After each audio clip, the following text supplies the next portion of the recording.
আপনি এসেছেন, আপনার সাথে আজকে তেমন কোনো বার্গেনিংয়ে যাবো না বা কোনো ধরনের ইয়েতে যাবো না। আপনার কাছে শেষ একটা প্রশ্ন জানতে চাই যে এখন নতুন করে আজকের দিনে নতুন একটা দাবি নিয়ে ছাত্ররা রাস্তায় আসছে, এই দাবির ব্যাপারে আপনার অনুভূতি কি বা আপনার জামাত ইসলাম এবং আপনার ব্যক্তিগত অবস্থান কি? আসলে দেখেন, আওয়ামী লীগ তো একটা দল ছিল, এটা তো আমি অস্বীকার করব না, আর আমি অস্বীকার করলে অস্বীকার হয়েও যাবে না। বাট একটা রাজনৈতিক দলের যে বেসিক কিছু কোয়ালিটি অ্যান্ড ক্যারেক্টার থাকা দরকার, এটা আওয়ামী লীগ বহু আগে হারিয়ে ফেলেছে। আপনি যদি স্বাধীনতা পরপর বাংলাদেশের কথা চিন্তা করেন, সেই সময় দেশের 94% মানুষের সাপোর্ট ছিল আওয়ামী লীগের প্রতি, কিন্তু পাকিস্তানিরা মানুষের ভোটিং ভ্যালুকে তারা ডিজোন করেছিল, এটাকে ভ্যালু দেয় নাই, যার কারণে একটা যুদ্ধ অনিবার্য হয়ে উঠল, এটা পাকিস্তানিদের চাপায় দেওয়ার জন্য। আমার আফসোস, এই যে ডেমোক্রেসির বাহন গুড়া, ভোট এবং election, multiparty system, Sheikh Mujib সাহেব কী কারণে কম্পেয়ার হলেন? মাল্টিপার্টি সিস্টেমটাকেই একদম ড্যামেজ না, জেনোসাইড করে দিলেন, আর কোনো পার্টি রাখলেন না, এমনকি নিজের পার্টিটাও রাখলেন না। যে পার্টির মাধ্যমে তিনি জনগণের ম্যান্ডেট পাইলেন, সেই আওয়ামী লীগটাও তো উনি রাখেন নাই, এটাকেও তো তিনি শেষ করে দিলেন। এটার ব্যাখ্যা কিন্তু আজ পর্যন্ত আওয়ামী লীগ দেয় নাই জাতির সামনে। 2 নম্বর হলো,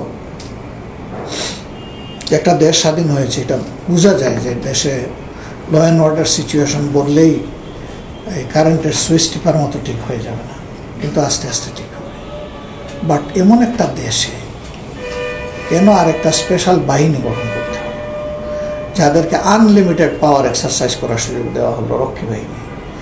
এরও কোনো ব্যাখ্যা কিন্তু আওয়ামী লীগ তাদের পরবর্তী রাজনৈতিক কর্মকাণ্ডে কখনো দেয়নি, তাদের অভিযাত্রায়। সেই সময় যারা বুক ছিটিয়ে দেশের জন্য যুদ্ধ করেছে, যে বলা হয় 34 থেকে 35 হাজার মানুষ এক্সট্রা জুডিশিয়াল কিলিংয়ের শিকার হয়েছে, তাদের মধ্যে মুক্তিযোদ্ধা ছিল 10 থেকে 11 হাজার। কেন প্রয়োজন হয়ে পড়ল? এদেরকে কি কারেকশন করার, সেভ করার কোনো ব্যবস্থাই ছিল না?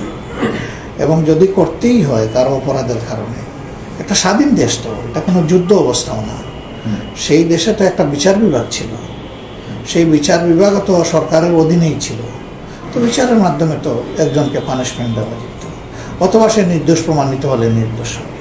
এরও কিন্তু কোনো ব্যাখ্যা, এটা একটা গণহত্যা, এই গণহত্যার কোনো ব্যাখ্যা কিন্তু আওয়ামী লীগ দেয়নি।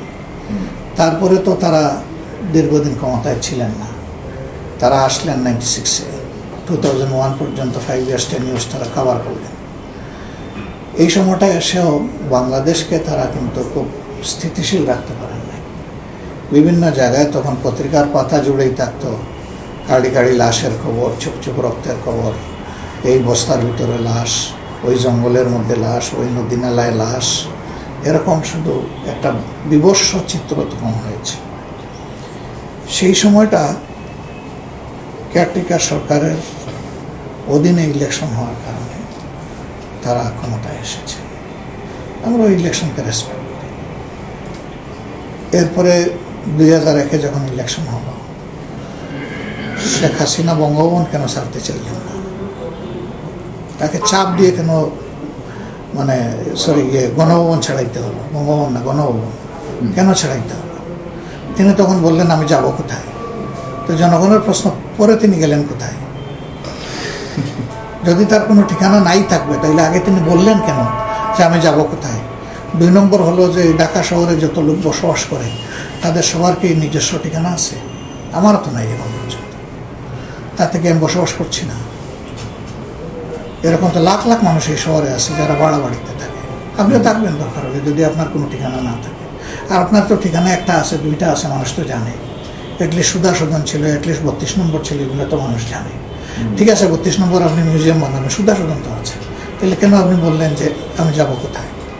তার মানে গণভবন তিনি চাইছিলেন চিরস্থায়ী তার নামে বন্দোবস্ত। সেই সময় ধানমন্ডির একটা বিশাল বাড়ি, একটা প্লট, শেখ রেহানার নামে মাত্র 2 লাখ না 1 লাখ টাকায় উনি দিয়ে দিলেন। তো শেখ রেহানা কি তখন সবচেয়ে বেশি অসহায় মানুষ ছিলেন বাংলাদেশে, নাকি তার চাইতে অসহায় আরো বহু মানুষ ছিলেন? আর এরকম দিতে হলে তিনি কয়জনকে দিবেন? তা তো দিলেন না তিনি, যদিও পরবর্তী সরকারে সেইগুলো সব ক্যান্সেল করে দিয়েছে, কিন্তু তিনি তো করে গেছেন। তো তারা যখনই এসেছেন তখন আসলেই জনগণের সম্পদকে তাদের নিজের সম্পদ মনে করেছেন, আর জনগণের জানের নিরাপত্তা তারা কোনো কনসিডারেশনে রাখেননি।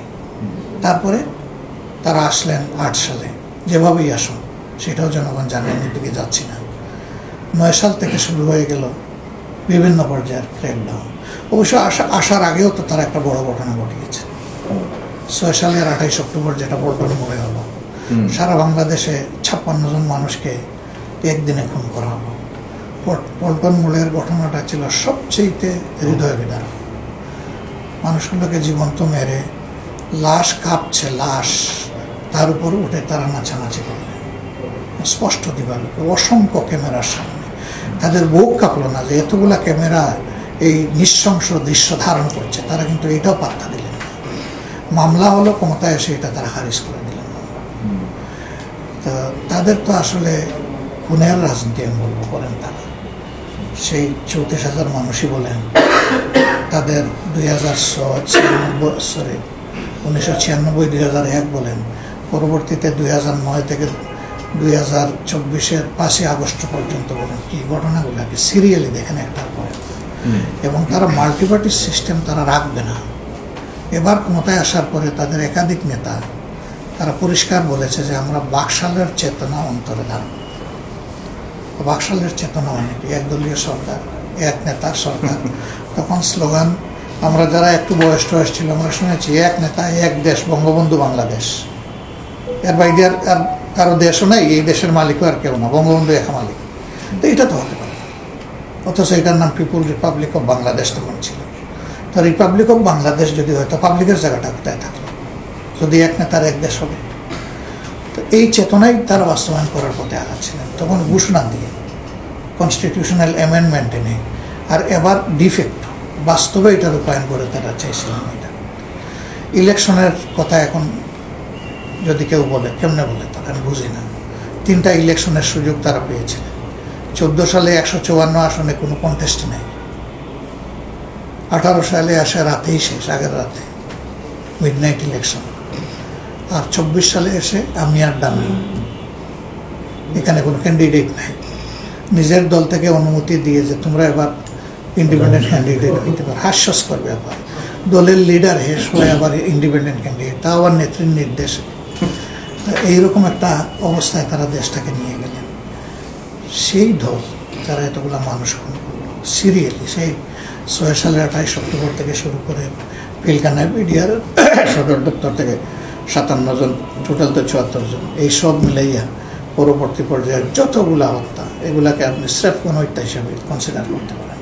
হেফাজতের ঘটনা বলেন, সাইদি সাহেবের রায়ের ঘটনা বলেন, যতগুলো আপনি দেখবেন, শয়ে মানুষ খুন করা হয়েছে। শেষমেশ এসে তারা সর্বশেষ প্রতিশোধ জাতির বিরুদ্ধে তারা নিয়েছেন জুলাই এবং আগস্ট মাসে 24 সালের। এইরকম একটা দলকে তো জনগণ মন থেকেই নিষিদ্ধ করে দিয়েছে, এবং ওনারাও নিষিদ্ধ মনে করেই দেশ ছেড়ে ওনারা চলে গেছে। তো এই দলকে এখন শুধু বাকি একটা ডিক্লারেশন দেওয়ার, ইতিমধ্যে তাদের ছাত্র সংগঠনকে নিষিদ্ধ করা হয়েছে। তো মানে বিষয়টা এমন কি হলো না যে মা ঠিক আছে কিন্তু সন্তানও